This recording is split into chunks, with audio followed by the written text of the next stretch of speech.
ada di tengah-tengah kita, lebih utama dari segala sesuatu.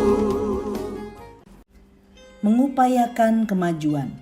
Tetapi kami terus membangun tembok sampai setengah tinggi dan sampai ujung-ujungnya bertemu, karena seluruh bangsa bekerja dengan segenap hati. Nehemia 4 ayat 6. Sahabat Iktus yang dikasihi Tuhan, dalam situasi apapun, kemajuan harus diusahakan. Kita bisa berlari untuk sebuah kemajuan, namun kalau kita tidak bisa berlari, kita bisa berjalan untuk sebuah kemajuan. Kalau kita tidak bisa berjalan, kita bisa merangkak untuk sebuah kemajuan.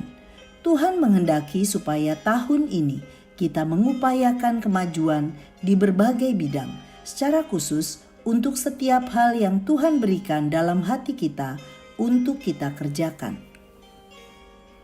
Apa yang diberikan Allahku dalam hatiku, Nehemia 2 ayat 12, adalah tentang pilihan Tuhan bagi Nehemia untuk membangun kembali tembok Yerusalem.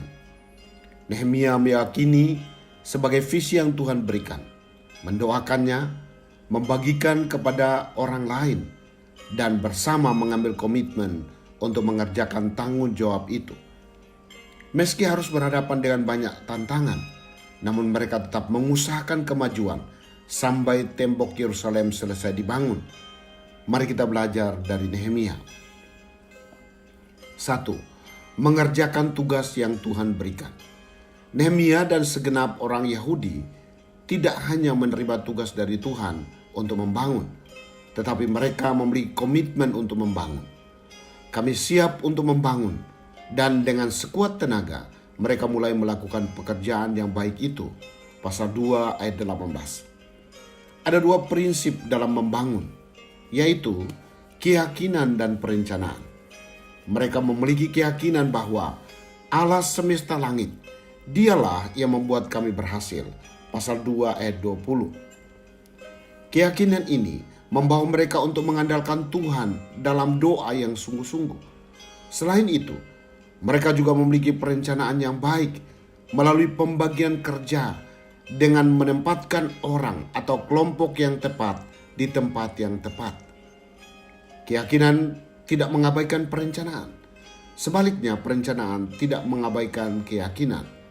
Keseimbangan ini membuat dinamika pelaksanaan pembangunan berjalan secara efektif. 2. Tantangan dalam mengerjakan tugas yang Tuhan berikan.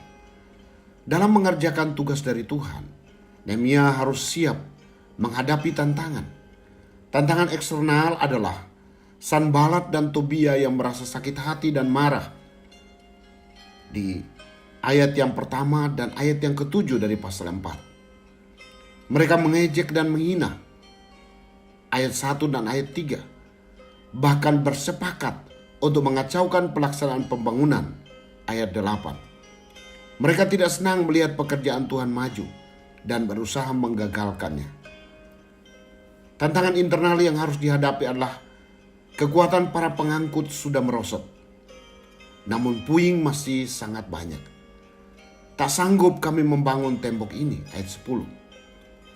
Perpaduan antara tantangan dari luar, yaitu serangan musuh, dan dari dalam, berupa tenaga yang makin merosot, membuat Nehemia dan umat Tuhan berada dalam situasi sulit dan nyaris putus asa.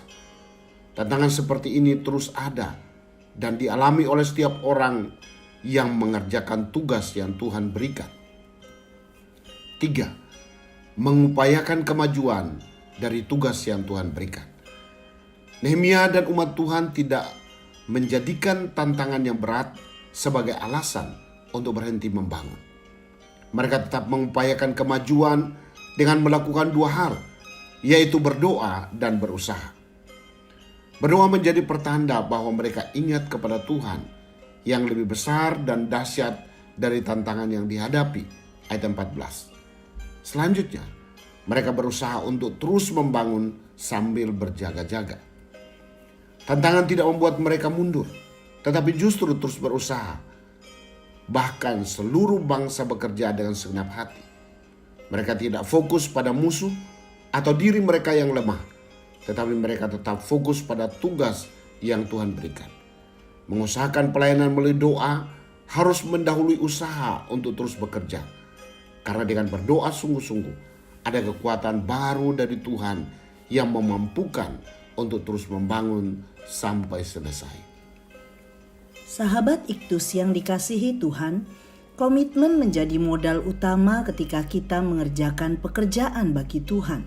Di dalamnya terbungkus keyakinan dan perencanaan yang baik. Meski demikian, hal yang perlu diingat adalah tak ada satupun pekerjaan yang diusahakan untuk Tuhan akan berjalan tanpa tantangan. Tantangan dapat muncul dari luar, tetapi juga dari dalam diri kita sendiri atau dari persekutuan kita. Saya tidak akan mundur saat menghadapi tantangan dalam mengerjakan visi yang telah ditaruh Tuhan dalam hati saya. Doa menjadi sebuah kekuatan bagi saya untuk menghadapi situasi yang sulit. Selain itu, saya harus terus mengupayakan kemajuan dengan berfokus hanya kepada Tuhan. Saya meyakini bahwa Tuhan yang saya percayai dalam Yesus Kristus lebih besar dari segala tantangan yang saya hadapi. Pekerjaan Tuhan akan saya selesaikan bersama Tuhan Yesus yang memberi kekuatan kepada saya. Sahabat Iktus, tugas apa yang dipercayakan Tuhan kepada saya saat ini? Apakah saya telah melakukannya dengan keyakinan dan perencanaan yang tepat? Tantangan apa yang saya hadapi dalam mengerjakan pekerjaan Tuhan? Sudahkah saya berdoa dan mengupayakan kemajuan dalam mengerjakan tugas itu? Tuhan Yesus, saya bersyukur untuk tugas yang telah Tuhan taruh dalam hati saya untuk saya kerjakan. Saya akan melaksanakan tugas ini dengan penuh keyakinan akan penyertaan-Mu dan merencanakannya secara maksimal. Saya tahu bahwa ada banyak tantangan yang akan saya hadapi ke depan. Namun saya hanya mengandalkan Engkau saja dan terus mengupayakan kemajuan hingga saya dapat menyelesaikannya bagi kemuliaan Tuhan. Amin. Dalam keadaan apapun, kemajuan harus terus diupayakan dengan mata tertuju kepada Tuhan. Kristus ada di tengah-tengah kita, lebih utama dari segala sesuatu. Kristuslah yang harus ku beritakan